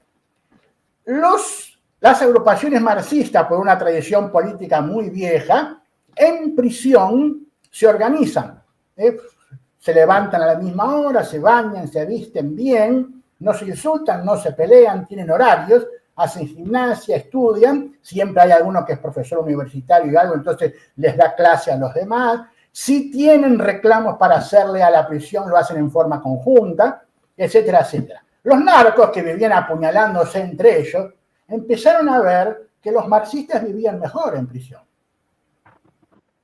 que no morían, que la policía, que los guardias no lo atacaban, no golpeaban a la izquierda, excepto cuando venía la sesión oficial de tortura, ¿no? Pero si no, y aprendieron y se convirtieron entonces en organizaciones que emularon el comportamiento de las agrupaciones marxistas ortodoxas.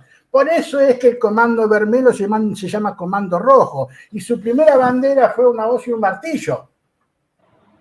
¿Se entiende? Y además los carteles se rodean de una ideología fantasiosa para convertirse en gente que lucha por la justicia y por la paz, ¿no? Como pasa con la familia michoacana en México, que tiene un código de honor, además, ¿no? La familia azteca, el barrio azteca en México, sus miembros tienen totalmente prohibido consumir droga. Totalmente prohibido, los matan si consumen droga. Segundo, el barrio azteca se encarga del mantenimiento fiel de sus familias. Y que cada preso tiene su familia garantizada la supervivencia, el sueldo, el ingreso, no hay ningún problema.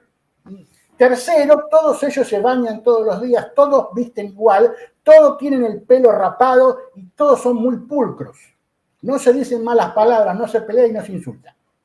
Entonces, se reúnen, planean estrategias y entonces uno tiene una organización ya sumamente pesada. Vamos a ver si eso pasa con la prisión de Bukele en El Salvador, pero en base al conocimiento histórico uno dice, va a pasar. Cuanto peor es la represión, más fácil surge una organización fuerte, porque la única idea del marxismo siempre fue resistir.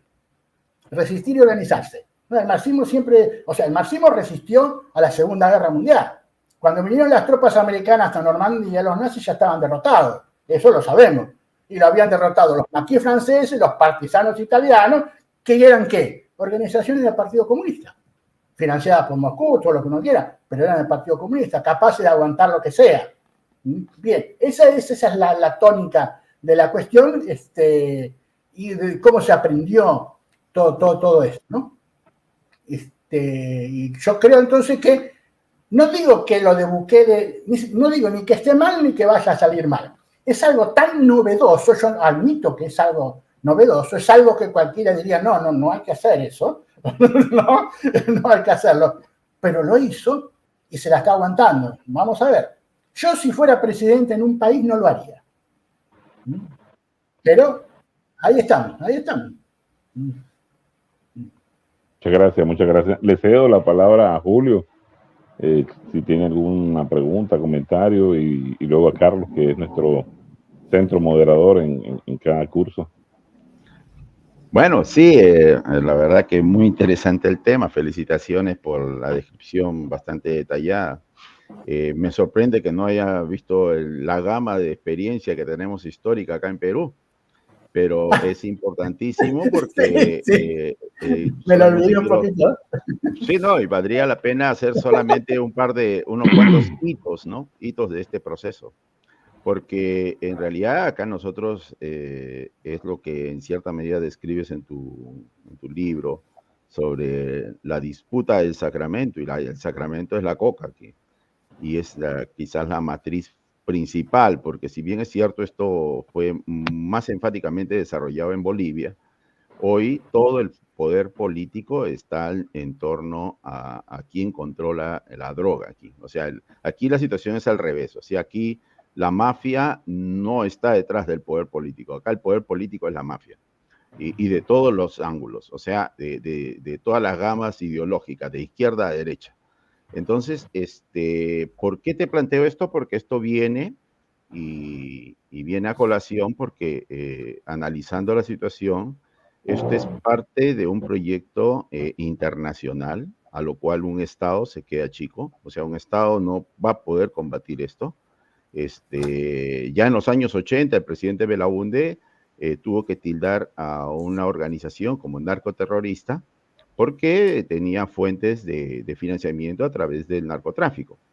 En los años 80 también habían narcotraficantes que querían pagar la deuda externa, como un famoso narcotraficante, era el problema principal que tenía el Estado, y nosotros resolvemos el problema, pero déjenos trabajar tranquilos, ¿no? El famoso narcotraficante Moscaloca, que después desapareció, que es típico entre los narcotraficantes grandes.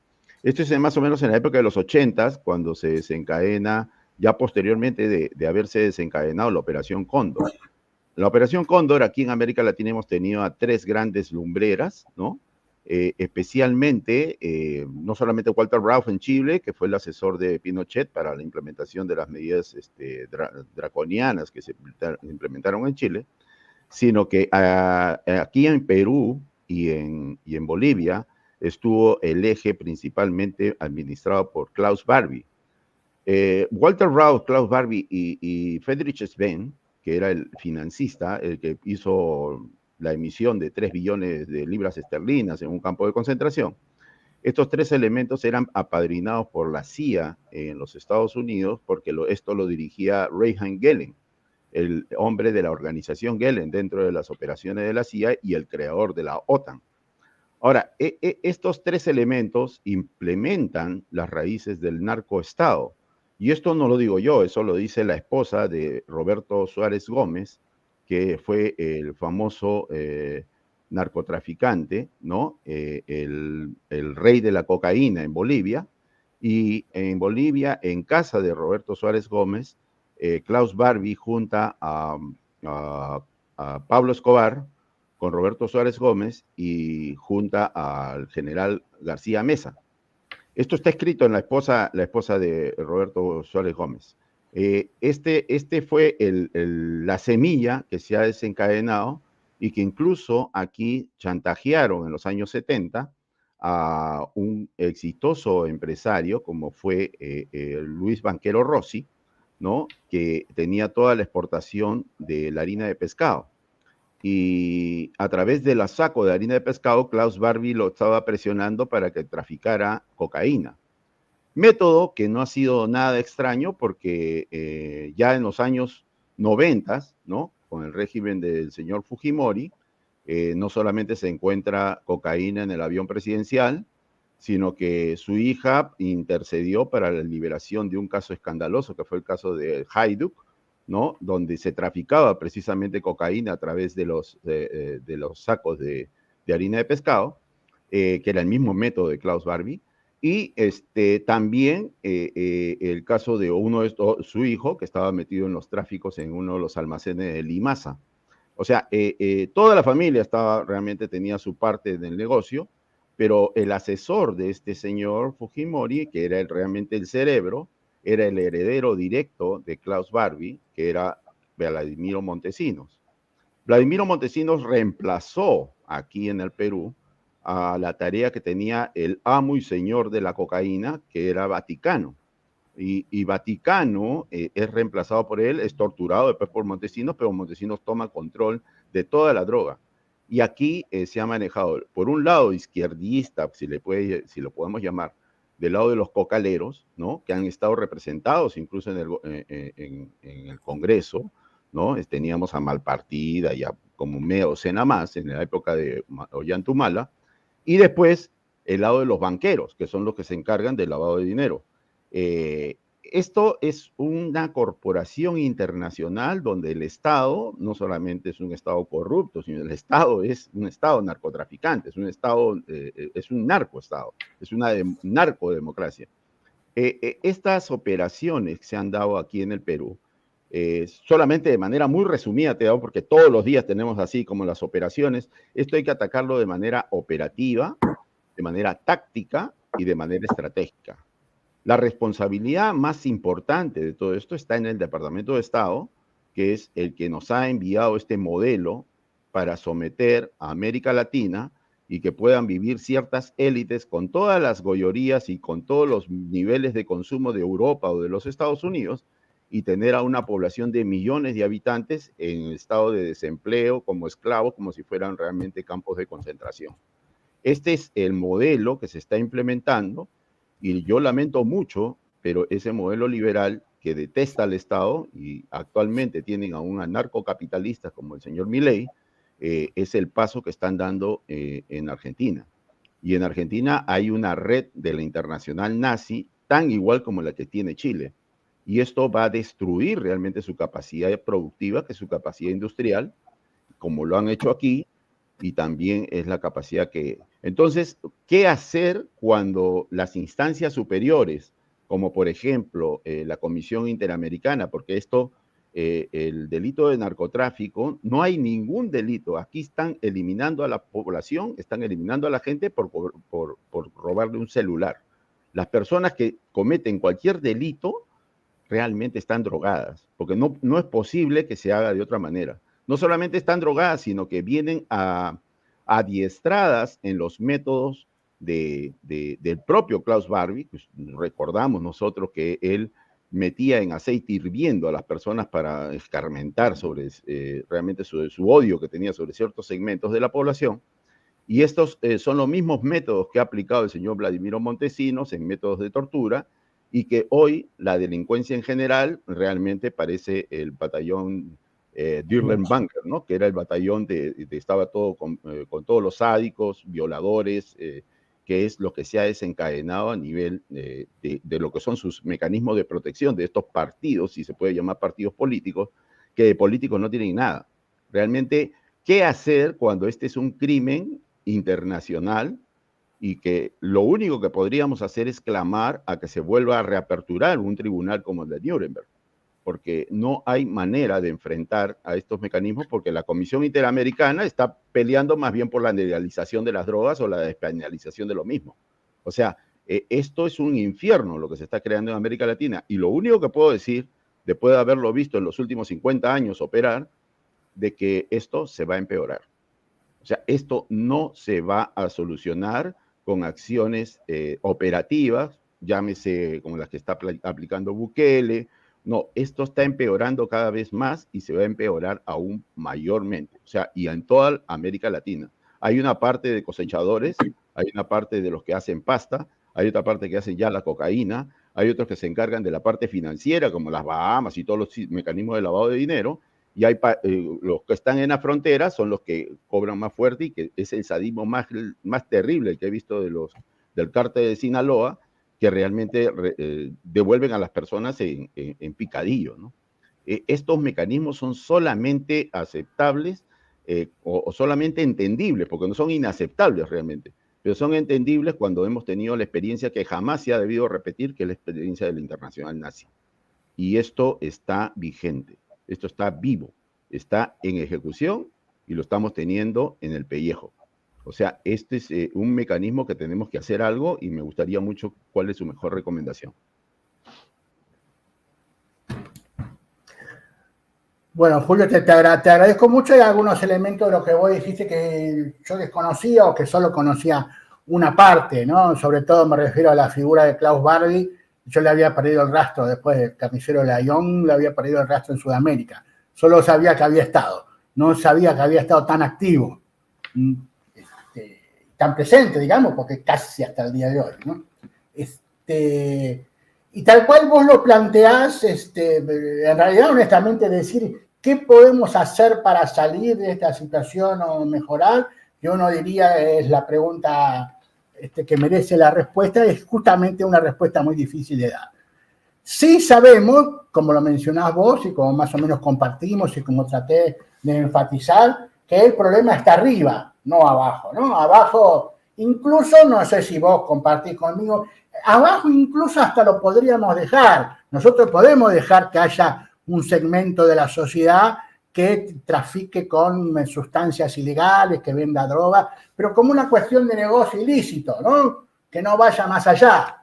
¿No? Hay ciertos grupos a los cuales, como hacen en Estados Unidos, ¿no? A los cuales, bueno, se encarga la policía, los busca, hace inteligencia, los mete presos, pero no tendrían o no tienen contactos políticos, no están cubiertos, no están amparados, no tenemos nosotros jueces que los sacan libres, ni tenemos gobernadores que hacen acuerdos, ni nada. Es una actividad delictiva como robar autos, digamos. Eso podríamos decir, bueno, eso es tolerable, eso es aceptable, eso puede suceder en cualquier sociedad. En cualquier sociedad hay gente que comete delitos. Como hemos dicho en la clase, en la sesión de hoy, esto ya no es un delito, es, como vos lo decís, una actividad que alcanzó un nivel en el cual el problema ya no está en el que vende droga en la esquina o en el que le da la droga para que la venda en la esquina, y ni siquiera está en el policía o la comisaría que cubre a estos que venden en la esquina, sino que están en nuestros palacios de gobierno, en nuestras corporaciones, en nuestras instituciones internacionales y demás. Incluso, quizás vos lo sepas muchísimo mejor que yo, metidos en estas guerras entre Ucrania, Rusia, Medio Oriente y más allá. Siempre hay ahí un costado que uno se entera luego que hay una ruta de tráfico o organizaciones financiadas por los que financian que tienen que ver con drogas y demás. Nuestro problema es la corrupción, ¿no? En todo caso, instituciones absolutamente corrompidas, en manos de personas que se corrompen cuando llegan, porque las instituciones están corrompidas. Las personas pueden ser lo que sean, pero cuando llegan ahí le pasa lo mismo que al policía de calle. O se corrompe, o lo matan, o busca otro trabajo. La salida de todo esto, evidentemente, es un nuevo acuerdo político, un nuevo tipo de sociedad, pero eso es fácil de decir, es una genialidad, no es una recomendación operativa práctica. En términos operativos prácticos, yo no tengo respuesta. Sí, trato, y quizás sea lo más útil de nuestro encuentro de hoy, por eso yo te agradezco tan enormemente, Julio, que le hayas puesto este énfasis. Sí creo yo que lo mejor que podemos hacer nosotros es empezar a ver esto desde otra dimensión. Acá no importa, no importa sumar datos respecto a qué hizo o quién es o quién se fugó de dónde, o qué hace. Esos hechos están en las redes, están los diarios. Aquí importa entender en qué consiste este problema. Y este es un problema de carácter político, si uno lo quiere decir, un carácter social extenso, ¿no? Pero es un problema político, un problema de la concepción del poder imperante en nuestros países y en el mundo hoy. Una percepción del poder que habla del Estado de Derecho, pero que se basa en la ilegalidad. Bueno, no sé si ayuda, yo espero que sí. Como te decía, a mí me parece que este problema tenemos que abordarlo simultáneamente desde la parte operativa, que sí, me parece que lo que hace Bukele, en cierto sentido, puede ser útil, pero es insostenible. Eso no va a sostenerse mucho tiempo porque no puede llenar todo de cárceles, y está cayendo inocentes, están cayendo de todo. Es importante lo que dijiste, creo que 13% o 15% de ellos eran gente que era de la policía. Aquí hace un par de semanas, menos de una semana, hemos tenido que el director general de la Didandro, que era la Dirección Nacional de Lucha contra la Droga, estaba dentro de las mafias de narcotráfico. No me van a decir que se ha convertido dentro de la mafia cuando ha salido de las fuerzas policiales. O sea, todo el aparato represivo, es más, toda la Guardia Civil aquí ya prácticamente es el músculo de represión para poder instaurar un poder político de la misma gente que ha mantenido protección no, para la misma fuerza del narcotráfico, porque aquí ya no hablamos de corrupción, porque ya la fuerza política es la que corrompe a los demás. O sea, la fuerza política es la mafia. O sea, aquí estamos en un nivel bastante grave ya de avance de esta enfermedad. Entonces, este es un fenómeno que hay que abordarlo en los tres niveles, ¿no?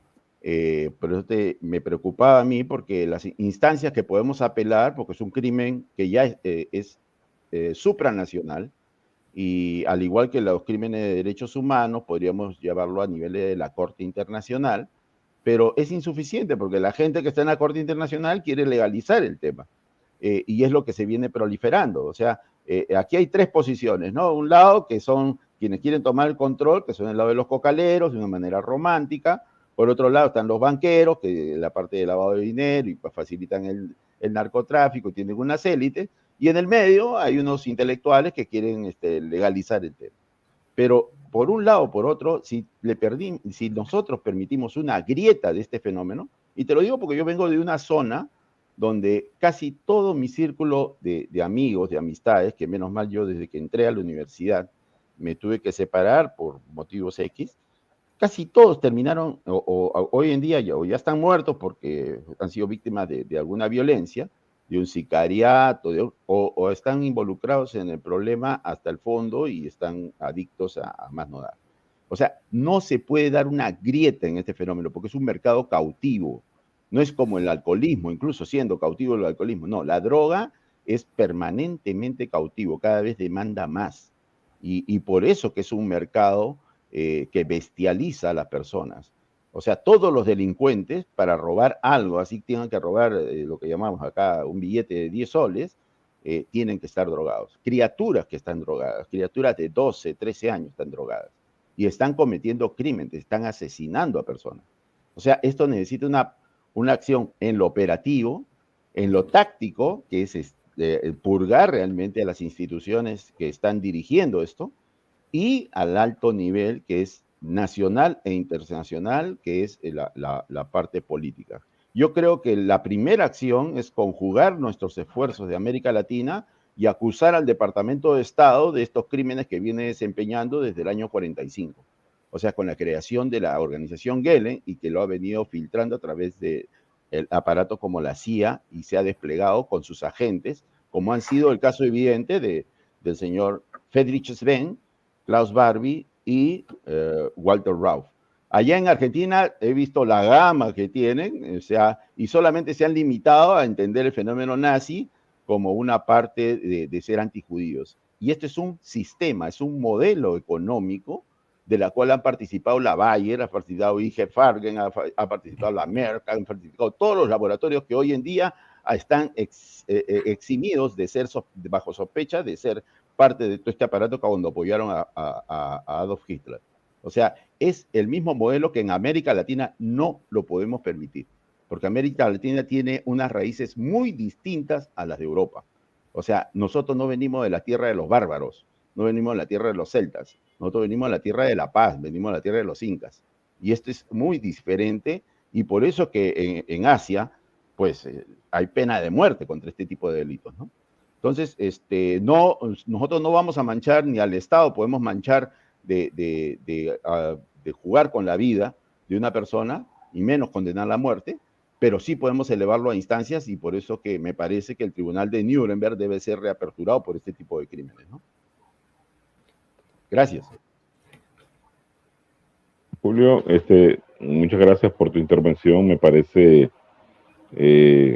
totalmente acertada, sobre todo que esta es una amenaza latente que no se termina, al contrario, está tomando formatos todavía que superan las anteriores.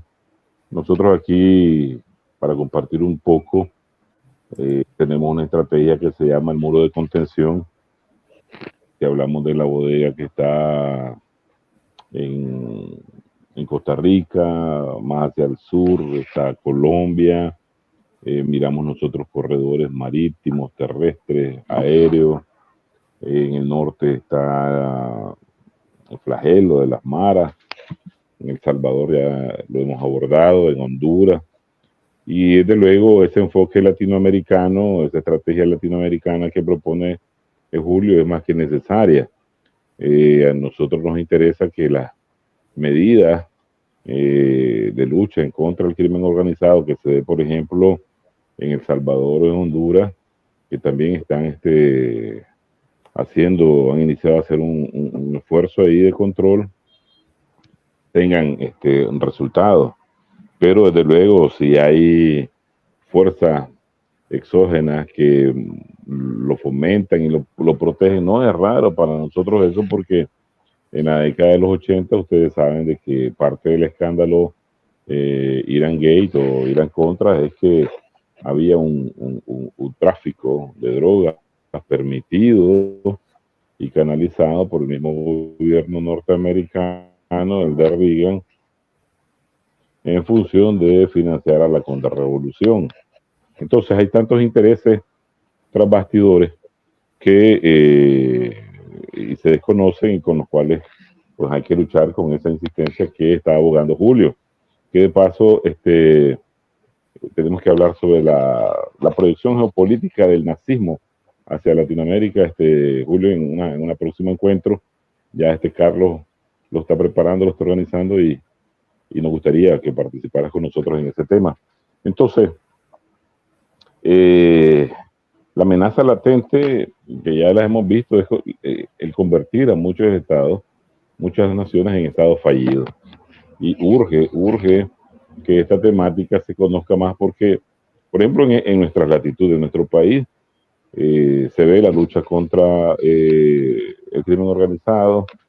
Muchos de los furgones, de los camiones de carga que participan en el contrabando, aquí se capturan, se convierten en clínicas móviles, prácticamente se le equipan valga la redundancia, de muchos utensilios, equipos médicos que se destinan hasta los lugares más lejanos del país para la atención pública del pueblo, ¿verdad?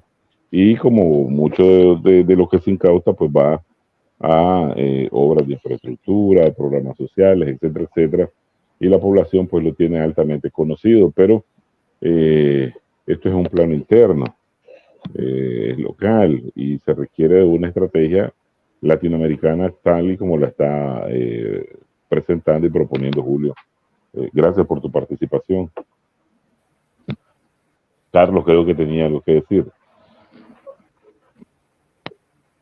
Está Carlos con nosotros. ¿Se me escucha? ¿Se me escucha? Sí, claro, Carlos. Bueno, disculpen, me encuentro en la vía pública retornando a casa a menos 10 grados acá en Moscú. Y bueno, en primer término agradecer profundamente en nombre de toda la organización de este curso magistral inédito, Fundamentos de Geopolítica, al doctor Norberto Emmerich, por tan relevante exposición, ¿no? Que realmente ya hacía falta, ¿no? Era imposible soslayar un tema tan irritante en un curso internacional sobre geopolítica. Definitivamente teníamos que hacerlo de esta manera. Después que me estoy entrando al bus, de otra forma no hubiéramos podido hacer, ¿no? Es que entró al metro. No, pero vale el esfuerzo. Muy bien, Carlos. No, Gracias, y con menos 10 grados está haciendo un súper esfuerzo, sí, Carlos. Sí, sí. muy bueno. No, Ok. Bueno, es difícil Manuel, para un latinoamericano sobrevivir en la mantenedora del planeta, ¿ya? Pero bueno, no, yo le agradezco, ¿verdad? A ambos. No sé si Julio o el doctor Emerich tiene algo que decir para despedir el encuentro de hoy. Pero agradecido con ambos. Agradecerte, Julio, bueno, conocerte y agradecerte tu participación tan rica, muy intensa en información y algunos conceptos que me hacían falta. Y saludarte, Manuel, y agradecerte también tu generosidad y tu capacidad muy buena de presentar los temas y hacerlos agradables. Bueno, ahí está Carlos. Sí, Julio. Bueno, yo realmente estoy muy agradecido, te felicito, Norberto. Disculpen. Y la verdad que Manuel, muy halagado siempre de participar de tu invitación, al igual que de Carlos. Lo que sí, queremos tener un plan próximamente para tener resuelto y varios problemas, fundamentalmente el tema económico, ¿no? O sea, porque todo esto nos orilla por esa debilidad económica que se viene imponiendo, y ese modelo es solo que lo vemos por partes y no tomamos el concepto integral, pero es parte del mismo modelo que se viene expandiendo en toda América Latina. Un abrazo y gracias, Carlos, gracias, Manuel, gracias, Norberto, un gusto haberte conocido y voy a revisar acuciosamente tu material. Un abrazo. Julio, muchas gracias. Bueno, para ir cerrando, discúlpenme si no se comprenderán las condiciones en las que me encuentro, pero bueno, para ir cerrando, mi señor Julio, aportando a la conferencia número 45 del doctor Norberto Emerich de política del crimen organizado y la violencia en Latinoamérica, un tema muy importante, el cardinal, que es el narcotráfico. Y mencionó muy curioso, ¿no? Eso no existe acá en estas partes del bloque euroasiático. Rusia, China, como bien dijo, es bastante severa, y en otros países incluso la pena de muerte es contemplada por este crimen, ¿no? Sin embargo, vemos que si bien es cierto, el narcotráfico en sí maneja una geopolítica, pero también debemos entender que el narcotráfico en sí mismo es un instrumento dentro de la geopolítica de un imperio en decadencia, que es el imperio norteamericano, básicamente, ¿no? Se utiliza y se mentaliza el narcotráfico en esta región justamente para fomentar su dólar, ¿no? Su economía, su sistema financiero, caída en la mera especulación financiera, ¿no? Frente a otros bloques, como por ejemplo acá este bloque asiático, China, Rusia, que trabaja con economía física real. Entonces, son cuestiones que obviamente en este programa, en esta edición número 45, no se van a abordar a plenitud, pero obviamente ya hemos sentado un precedente con esta magistral conferencia del doctor Norberto Emerich. Yo, la verdad, me despido en estas condiciones no las más cómodas, pero siempre he servido cumpliendo con la misión de este curso inédito, este curso internacional, vamos a decirlo, realmente único en la historia de mundo de habla hispana, fundamentos de geopolítica.